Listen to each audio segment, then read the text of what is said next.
hormati Kepala Sekolah SMP Negeri 7 dari Kepulauan, yang kami hormati Bapak Ibu guru, dalam hal ini adalah peserta yang membantu salah satu kita, yaitu Ibu Kia, dalam hal aksi nyata diseminasi budaya positif di lingkungan sekolah SMP Negeri 7 pada pagi menjelang siang ini. Sepakat dua kata dalam acara ini, waktu dan tempat pada Bapak kami persilakan. Oke, baik, terima kasih. Sebelumnya bismillahirrahmanirrahim.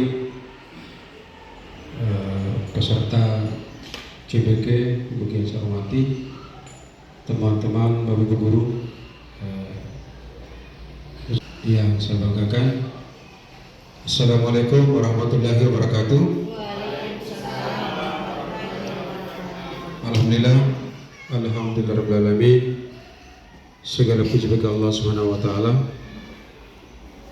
Untuk memulai kegiatan kita hari ini, saya mengajak kepada kita semua untuk intinya bersyukur kehadirat Allah Subhanahu wa Ta'ala. Kemudian mungkin sebagai pengantar kata pada kesempatan yang dapat saya sampaikan, yang pertama saya mengucapkan terima kasih pada Bapak Ibu yang dimana pada kesempatan ini telah meluangkan waktu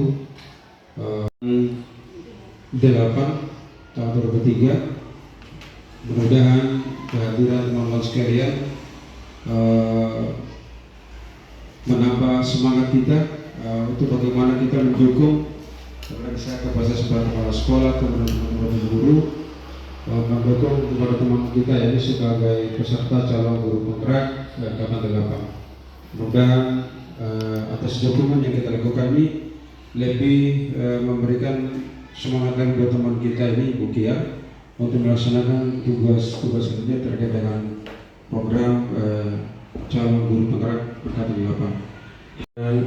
Dukungan kita terhadap beliau yaitu yang sangat substansial adalah sebuah kegiatan aksi nyata diseminasi budaya positif yang dilaksanakan oleh SMP Negeri 7 Kepulauan. Saya mengucapkan terima kasih atas kesediaan saya, Bapak Ibu, untuk memberikan sambutan ini. Mudah-mudahan lebih bersemangat lagi untuk melaksanakan tugas-tugas selanjutnya. Maka itu mungkin dapat saya sampaikan. Saya ini wassalamualaikum warahmatullahi wabarakatuh. Selaku fasilitator untuk menyampaikan materi, waktu di tempat dipersilakan. Terima kasih. Assalamualaikum warahmatullahi wabarakatuh. Ya, alhamdulillah atas berkat rahmat Allah Subhanahu wa Ta'ala sehingga kita bisa sama-sama berada di tempat ini. Di sini saya bukan menggurui Bapak Ibu, tapi di sini saya hanya berbagi dengan Bapak Ibu apa yang sudah saya dapatkan di CGP. Materi saya ini yaitu tentang diseminasi di budaya positif. Jadi budaya positif ini jelas sudah kita jalankan jauh-jauh hari. Barangkali sebelum saya masuk, mungkin ada beberapa pertanyaan yang saya sampaikan. Boleh tidak Bapak Ibu guru hebat? Boleh. Ya, namun sebelumnya kita ice breaking terlebih dahulu. Mohon Bapak Ibu berdiri sebentar. Semangat! Karena menjelang siang, mudah-mudahan Bapak Ibu masih semangat. Kita menyanyikan lagu Profil Pelajar Pancasila. Boleh dengan gerakannya? Boleh. Ya. Jadi pertama kita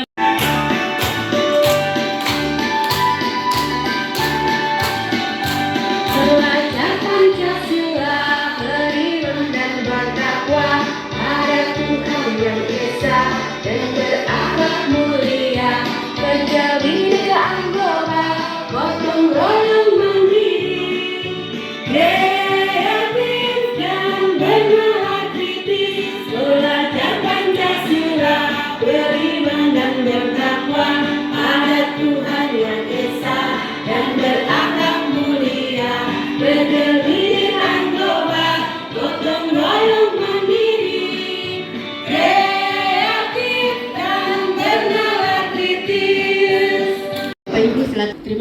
kasih. Ya, sekarang kita lanjut pada budaya positif. Ya, jadi budaya positif ini Bapak Ibu sudah jalankan awal sebelum Bapak Ibu masuk ke SMP Negeri 7, itu sudah Bapak Ibu laksanakan. Barangkali ada yang bisa sampaikan sedikit contoh daripada budaya positif.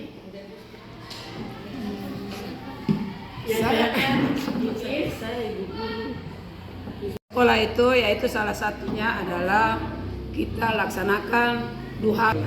Oke, terima kasih. Ada yang lain? Duha bersama, ya silakan Ibu Na. Kalau menurut saya Ibu Guru yaitu pada saat masuk di gerbang cium tangan Ibu Guru. Iya, bagus sekali. Ya, ada yang lain lagi? Bapak Ibu? Ada. Ya, silakan Pak Atta. Ya. Berdasarkan yang saya terapkan kepada siswa sebelum apel pagi, dibiasakan literasi 15 menit sebelum kita masuk ke kelas. Oke, ya, mari kita berikan aplaus untuk. Ya, benar sekali apa yang disampaikan oleh teman-teman tadi.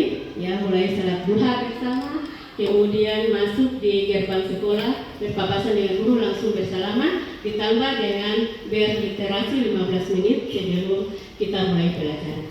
Budaya positif yang harus kita kembangkan di sekolah ini Bapak Ibu. Jadi harus dilaksanakan terus-menerus sehingga itu menjadi suatu kebiasaan. Oke, next Pak. Saya hari ini yang pertama yaitu tentang budaya positif yang sudah kita lewati. Kemudian yang kedua 5 kebutuhan dasar. Yang ketiga motivasi atau perilaku manusia. Keempat ya posisi kontrol guru. Kelima keyakinan kelas dan keenam segitiga restitusi.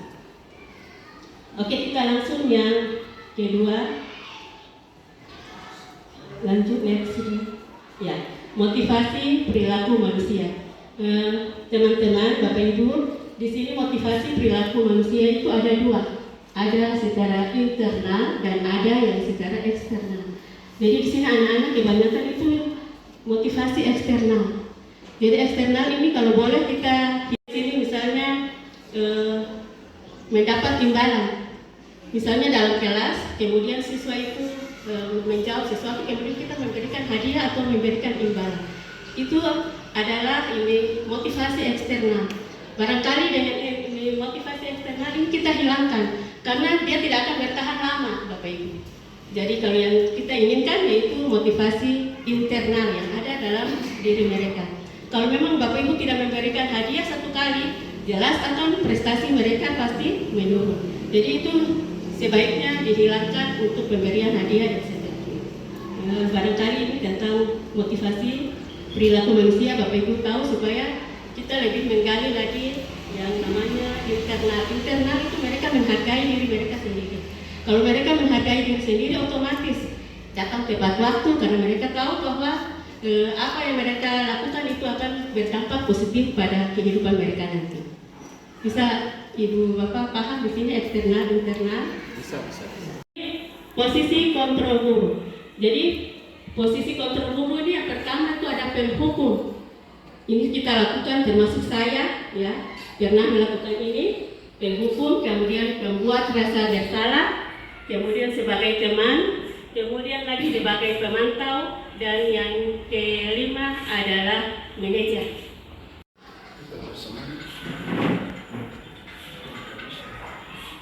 Itu mulai jam berapa? Jam 1:30 Pak. Kamu itu kan kelas siang ya? Kok masih bisa datangnya terlambat? Maaf Pak, sebenarnya saya. Udah, sebagai hukumannya ulurkan kedua tangan kamu. Bapak Ibu, tadi Bapak Ibu sudah lihat, kemudian sudah kita belajar tentang posisi kontrol guru. Kira-kira video ini dia masuk ke dalam posisi kontrol yang mana? Ya, hukum ya. Jadi kelanjutan video ini sebenarnya ada ya pada akhirnya di akhir cerita ini ternyata Dani ini dia sepatunya itu saling ditukar dengan temannya, adiknya. Jadi tunggu adiknya pulang sekolah, baru dia ganti sepatu, kemudian dia datang lagi ke sekolah. Jadi setiap hari dia terlambat karena itu saling bertukar sepatu. Jadi barangkali di sini mungkin ada yang bisa jelaskan sedikit.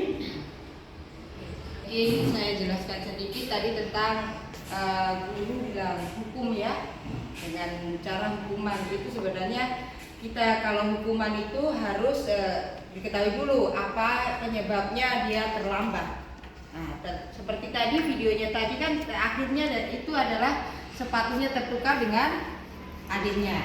Jadi dulu kenapa dia terlambat, alasannya kenapa baru kita hukum seperti itu. Oke, terima kasih, kita berikan aplaus dulu. Masalahnya apa dulu baru kita memberi hukuman. Jelas untuk memberikan hukuman tidak dibenarkan. Jadi bisa paham Bapak Ibu? Ya. Oke, next. 5 posisi kontrol tadi itu yang diharapkan kita sebagai manajer. Jadi sebagai manajer di sini guru berbuat sesuatu bersama murid, mempersilahkan murid untuk mempertanggungjawabkan masalahnya. Jadi di sini dia yang menyelesaikan masalahnya sendiri. Jadi kita diminta untuk menjadi manajer. Jadi ini ada kaitannya dengan restitusi tadi atau segitiga restitusi, nanti akan kita bahas sedikit. Kita harus tahu dulu kebutuhan dasar dari manusia. Ya, kita sebagai manusia itu ada 5 kebutuhan dasar. Jadi yang pertama itu bertahan hidup. Jadi kita tahu 5 kebutuhan dasar. Mudah-mudahan kita bisa menyelesaikan masalah-masalah yang dihadapi oleh siswa. Yang kedua di situ kasih sayang. Jadi ada kasih sayang kemudian mau diterima oleh lingkungan. Jadi ada anak yang kadang-kadang dia buat masalah, ternyata di situ kurang kasih sayang dari orang tua dan sebagainya. Kita paham, oh ternyata di rumah itu kurang kasih sayang, maka dia membuat hal-hal yang seperti itu. Dengan memahami ini, saya pikir kita akan bisa menyelesaikan masalah yang mereka hadapi. Kesenangan, kemudian cinta dan kasih sayang. Kita bisa lihat ini pertanyaan pemantik dulu. Sedang bingung menghadapi ulas salah satu murid di kelasnya. Doni beberapa anak di anaknya Doni. Beberapa anak di kelas 2A telah datang padanya dan mengeluhkan Doni yang seringkali meminta bekal makan siang mereka dengan paksa. Jika ada menghadapi situasi seperti Ibu Ambar, apa yang akan Anda lakukan?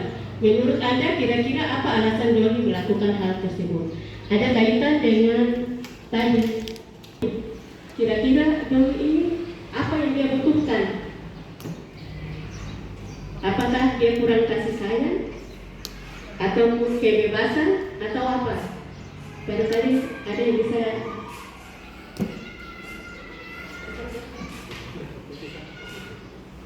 kesempatan yang diberikan kepada saya untuk mengenai pernyataan pemantik mengenai Doni yang suka mengambil makanan temannya. Kebutuhan manusia yaitu yang pertama tadi bertahan hidup, yang kedua kasih sayang. Kalau berdasarkan dengan contoh kasus yang dialami Doni, berarti saya lebih di nomor 1 itu bertahan hidup. Ya. Oke, terima kasih kita berikan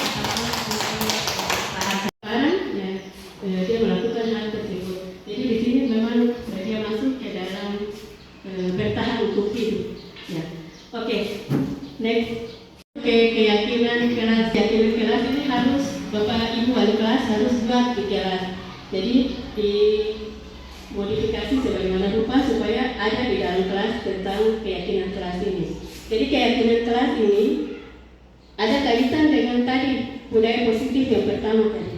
Supaya anak-anak melanggar, maka dia tahu bahwa keyakinan kelas tadi yang sudah kita buat sama-sama itu seperti ini. Kenapa kita langgar? Jadi di situ nanti ada kita bisa menyelesaikannya.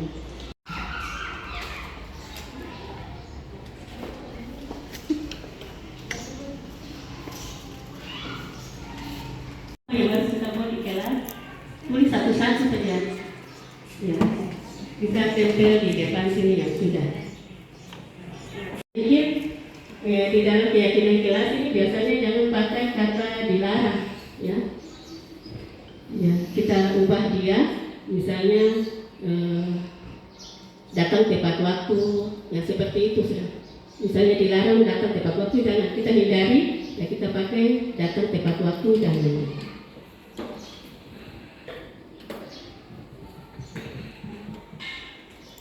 yang sudah boleh tempel di depan.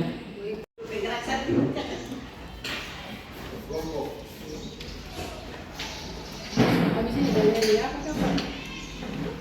Habis ini galeri apa?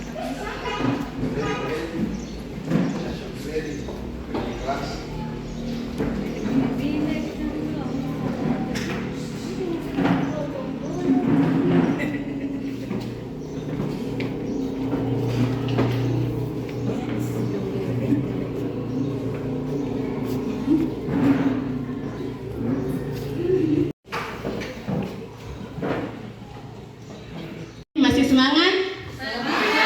SMP 7? SMP. Oke, ulang lagi. SMP 7? SMP 7? Ya, terima kasih, kita berikan aplaus untuk kita semua. Oke, mungkin ada yang bisa membantu saya untuk ke depan membacakan keyakinan kelas. Ibu Is barangkali.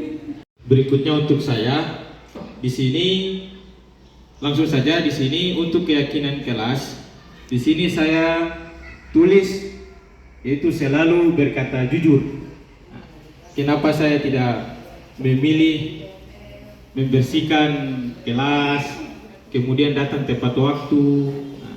Karena kalau menurut saya kalau membersihkan kelas, datang tepat waktu, kalau selalu dibimbing, dibina, kelamaan akan mengikuti aturan yang kita terapkan. Tapi kalau berkata jujur, karena semua ini dia inti itu harus berkata jujur.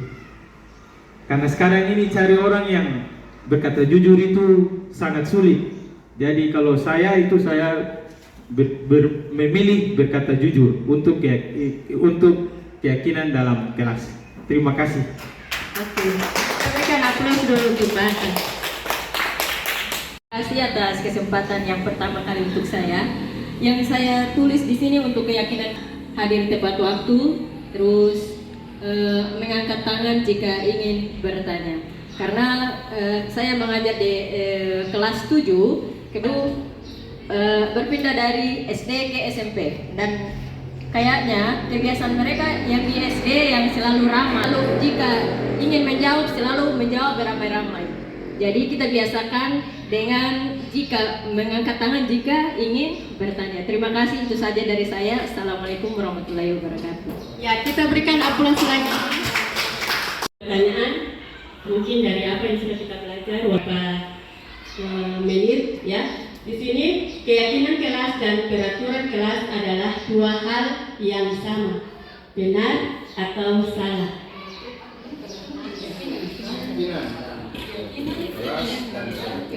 Keyakinan kelas dan peraturan kelas adalah dua hal yang sama, benar atau salah.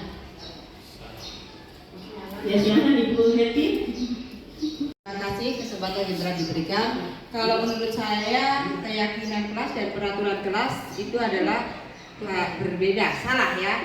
Kenapa salah? Kalau keyakinan kelas, kalau menurut saya itu adalah kesepakatan dalam kelas itu sendiri.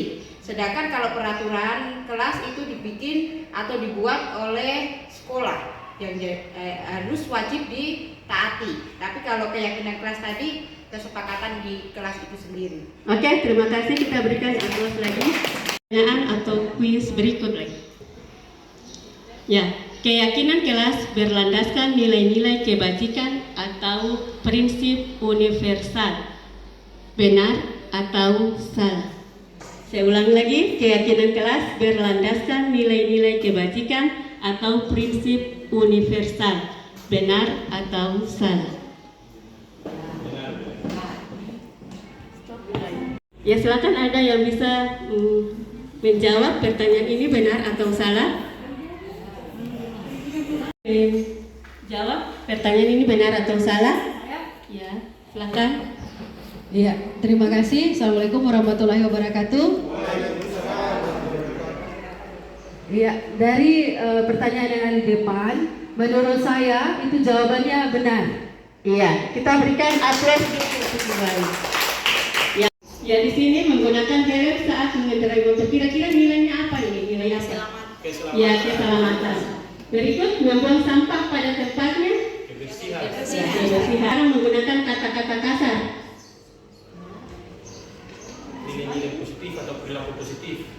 Ya, positif, perbuatan positif.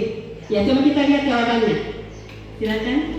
Ya, keselamatan menggunakan sikap positif dan formal. Oke, kita berikan aplaus. Ini yaitu tentang segitiga restitusi. Jadi, misalnya Anda punya masalah, maka kita harus menggunakan segitiga restitusi ini. Segitiga restitusi ini adalah yang pertama, menstabilkan identitas.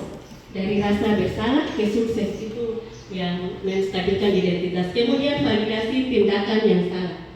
Setelah validasi tindakan yang salah, kemudian menyatakan keyakinan. Jadi keyakinan ini ada kaitan dengan keyakinan kelas.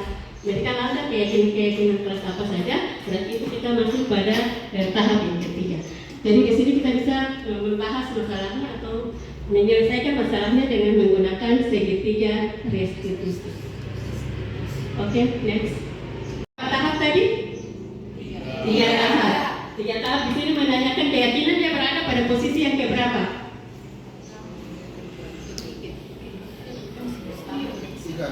Ketiga. Ya, yang ketiga. Terus menstabilkan identitas. Ya, pertama. Kemudian validasi tindakan yang salah. Kedua. Ya, kita lihat. Ya, benar semua? Ya. Semua tingkat. Pertama yaitu menstabilkan identitas. Kedua, validasi tindakan yang salah. Kemudian yang ketiga menanyakan keyakinan. Berikut ada video bagaimana kita menyelesaikan masalah dengan menggunakan segitiga restitusi berikut.